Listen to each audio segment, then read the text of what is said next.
आज यात्रेचा आज समारोप होतोय आणि अशा पद्धतीने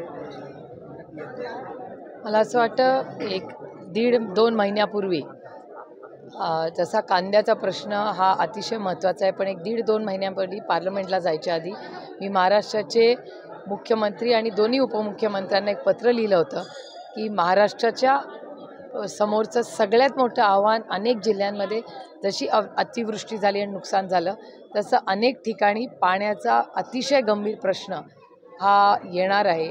आणि आज तुम्ही पुणे शहर बघता किंवा पुणे ग्रामीणमध्येही बघता, अनेक तालुक्यांमध्ये बारामती लोकसभा मतदारसंघातील पाऊस कमी झाल्यामुळे प्रचंड अस्वस्थता आहे आणि पाण्याची कमतरता सातत्याने अनेक लोकांना भेटताना जाणवते. आणि हेही मी 1.5 महिन्यापूर्वीच प्रशासनाला विनंती केली होती. या पाण्याच्या प्रश्नाबद्दल थोडंसं गांभीर्याने आपण बघितलं पाहिजे.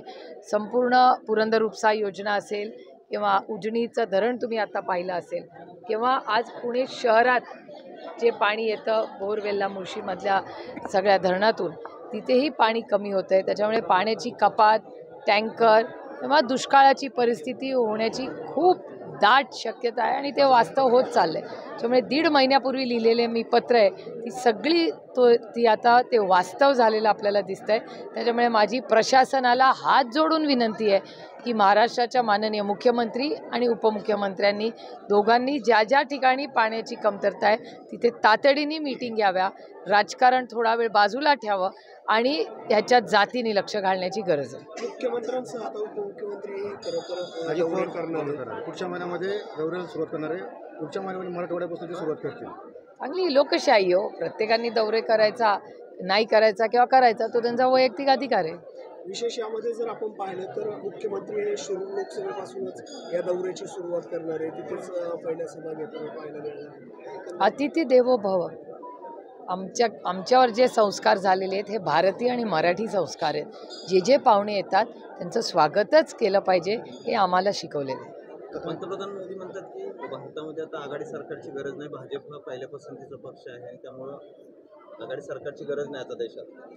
तर तो त्यांचा अंतर्गत प्रश्न आहे ना, त्यांच्या मित्रपक्षांनी त्याचा विचार करावा. आम्ही कशाला दुसऱ्याच्या घरात डोकावू? आम्ही सगळ्यांना एकत्र घेऊन जाणारी लोक आहोत. जागा वाटपाबाबत फॉर्म्युला ठरलाय का काय? कारण काल एक बैठक झाली महाविहाची आणि त्यामध्ये साहेबांनी जे काही जागा मागितल्या सगळ्या राष्ट्रवादीच्या ज्या पाहिल्या आहेत त्यानंतर काय त्या जागा वाटपाबाबत काय चर्चा झाली तुमची? नाही, माझी नाही, पवारसाहेबांची काही चर्चा झाली त्याच्यामुळे मला माहिती पण नाही. खरं तर मतदारसंघातच गडबड झाली तर देशाचं नेतृत्व कसं करणार असं कुठं सुधीर मुनगंटीवारांनी तुमच्यावरती हल्ला केला? कारण की तुम्ही 10 महिने पुढील 10 महिने नाही हो, मी लोकसभा लढणार, विधानसभेसाठी राज्याचा दौरा करणार. पण त्यांचं म्हणणं असं आलं की मतदारसंघातच तुम्हाला गडबड वाटत असल्यामुळं तुम्ही कुठंतरी आमच्यासाठी लोकशाही आहे त्याच्यामुळे त्यांना मन मोकळं करायचा अधिकार आहे. शेवटी ते विरोधात आहे, ते काही कौतुक थोडी करणार आहेत आमचं. सगळे काही भारतीय जनता पक्षात गडकरी साहेबांसारखे दिलदार नसतात. मयुरेश्वराचं दर्शन घेतलेलं काय मागणं मागितलं? मी देवाला कधीच आहे, मी कोण देवाला काय मागणार? तो करता करवता, त्याला सगळंच माहिती असतं. आपण आपला आशीर्वाद घ्यायचे. आणि आज महाराष्ट्रात जो दुष्काळ पडलेला आहे त्या अडचणीत आलेल्या बळीराजाला न्याय मिळावा एवढंच आम्ही साकडं घालायला दोघं आलेलो होतो. 22 तारखेला रामलल्लाचं उद्घाटन होतंय.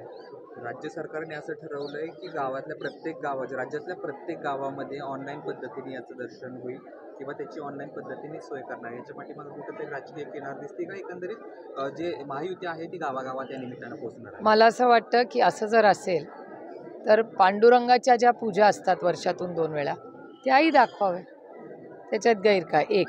आणि जर माननीय मुख्यमंत्र्यांना हे करायचं असेल तर त्यांनी स्वतःच्या खिशातल्या खर्चातून करावं ना, कारण का प्रत्येकाची भक्ती असते. त्याच्यामुळे माननीय मुख्यमंत्र्यांनी जर स्वतःच्या खिशातून खर्च केला तर मी त्याचं मनापासून स्वागत करेन. राज्य सरकारचा निर्णय. मग राज्य सरकार खर्च कसा करणार आहे, काय नियोजन करणार आहे याची माहिती आम्हाला घ्यावी लागेल की कसं करणार आहे, कुठल्या हेडखाली करणार आहे. कारण का माझ्या संपूर्ण भागामध्ये आज दुष्काळाची परिस्थिती आहे. त्याच्यामुळे दुष्काळासाठी पण ऑनलाईन जर मीटिंग घेतल्या तर मला वाटतं बारामती लोकसभा मतदारसंघ आणि पुणे जिल्हा आणि राज्यातल्या अनेक जिल्ह्यांमध्ये जी दुष्काळाची परिस्थिती आहे त्याच्यात अर्थातच मंदिराची आरती दाखवणारे तिचे स्वागतच करतो. पण त्याचबरोबर जर त्यांनी ऑनलाईन मीटिंग घेऊन दुष्काळाचे प्रश्न सोडवले तेही फार मोठी प्रभू श्रीरामाची सेवा होईल.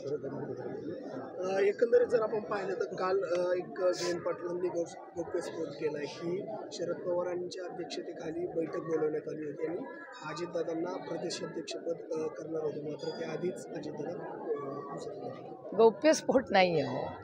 जयंतरावनी जे सगळे काही गौप्यस्फोट नसतात. काही गोष्टी लोक कधी कधी बोलतात, तेव्हा ती जयंतरावनी जी गोष्ट सांगितली आहे खरी आहे. नक्की काय ते बैठक नाही, जयंतराव बोललेत ना त्याच्यावर, अजून वेगळं मला काही बोलायची गरज वाटत नाही.